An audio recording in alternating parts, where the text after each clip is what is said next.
I'm here to plant a seed today, a seed that will inspire you to move forward in life with enthusiastic hearts and a clear sense of wholeness. The question is, will that seed have a chance to take root? Because life doesn't happen to you, it happens for you. It's just letting each other know we're here, reminding each other that we're part of a larger self. I used to think Jim Carrey is all that I was. Just a flickering light, a dancing shadow, the great nothing masquerading as something you can name. And truly excited to be present and fully connected to you at this important moment in your journey. The knowledge and experience necessary to be productive in life. It does allow you to separate who you truly are and what's real from the stories that run through your head.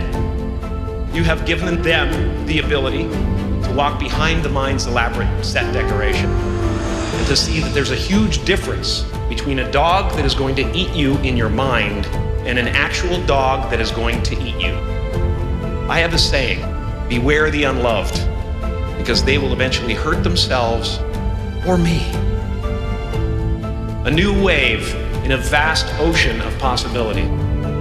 On the other side of that door, there's a world starving for new ideas, new leadership. I've been out there for 30 years. Now, fear is going to be a player in your life, but you get to decide how much. You can spend your whole life imagining ghosts, worrying about the pathway to the future, but all there will ever be is what's happening here, and the decisions we make in this moment, which are based in either love or fear. So many of us choose our path out of fear disguised as practicality. What we really want seems impossibly out of reach and ridiculous to expect, so we never dare to ask the universe for it. I'm saying I'm the proof that you can ask the universe for it. My father could have been a great comedian, but he didn't believe that that was possible for him. And so he made a conservative choice. Instead, he got a safe job as an accountant. And when I was 12 years old, he was let go from that safe job. And our family had to do whatever we could to survive. I learned many great lessons from my father, not the least of which was that you can fail at what you don't want. So you might as well take a chance on doing what you love. Not the only thing he taught me, though. I watched the effect of my father's love and humor and how it altered the world around me. And I thought, that's something to do. That's something worth my time. It wasn't long before I started acting up, and people would come over to the house and they'd be greeted by a 7-year-old throwing himself down a large flight of stairs. And he treated my talent as if it was his second chance. When I was about 28, after a decade as a professional comedian, I realized one night in LA that the purpose of my life had always been to free people from concern, just like my dad. And when I realized this, I dubbed my new devotion the Church of Freedom from Concern. What's yours? How will you serve the world? What do they need that your talent can provide? That's all you have to figure out. As someone who's done what you're about to go and do, I can tell you from experience, the effect you have on others is the most valuable currency there is. Everything you gain in life will rot and fall apart, and all that will be left of you is what was in your heart. My choosing to free people from concern got me to the top of a mountain. Look where I am. Look what I get to do. Everywhere I go. I'm going to get emotional because when I tap into this, it really is extraordinary to me. I did something that made people present their best selves to me wherever I go. The only one I hadn't freed was myself, and that's when my search for identity deepened. I wondered who I'd be without my fame. Who would I be if I said things that people didn't want to hear? Or if I defied their expectations of me? But you guys are so ahead of the game. You already know who you are. And that peace that we're after lies somewhere beyond personality, beyond the perception of others, beyond invention and disguise, even beyond effort itself. You can join the game, fight the wars, play with form all you want, but to find real peace, you have to let the armor go. Your need for acceptance can make you invisible in this world.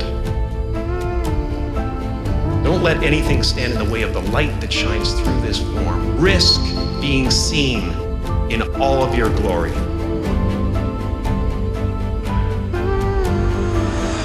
Painting is one of the ways I free myself from concern, a way to stop the world through total mental, spiritual, and physical involvement. But even with that comes a feeling of divine dissatisfaction. Because ultimately, we're not the avatars we create. We're not the pictures on the film stock. We are the light that shines through. All else is just smoke and mirrors, distracting, but not truly compelling. I've often said that I wished people could realize all their dreams and wealth and fame, and so that they could see that it's not where you're going to find your sense of completion. Like many of you, I was concerned about going out into the world and doing something bigger than myself, until someone smarter than myself made me realize that there is nothing bigger than myself. My soul is not contained within the limits of my body. My body is contained within the limitlessness of my soul. One unified field of nothing, dancing for no particular reason, except maybe to comfort and entertain itself. As that shift happens in you, you won't be feeling the world, you'll be felt by it. You'll be embraced by it. Now I'm always at the beginning. I have a reset button, and I ride that button constantly. Once that button is functioning in your life, there's no story that the mind can create that will be as compelling. The imagination is always manufacturing scenarios, both good and bad, and the ego tries to keep you trapped in the multiplex of the mind. Our eyes are not viewers, they're also projectors that are running a second story over the picture that we see in front of us all the time. Fear is writing that script, and the working title is, I'll Never Be Enough. This is the voice, ego. And if you listen to it, there will always be someone who is doing better than you. No matter what you gain, ego will not let you rest. It will tell you you cannot stop until you've left an indelible mark on the earth, until you've achieved immortality. How tricky is this ego that it would tempt us with the promise of something we already possess? Oh, and why not take a chance on faith as well? Not religion, but faith. Not hope, but faith. I don't believe in hope. Hope is a beggar. Hope walks through the fire and faith leaps over it. You are ready and able to do beautiful things in this world. And after you walk through those doors today, you will only ever have two choices: love or fear. Choose love, and don't ever let fear turn you against your playful heart.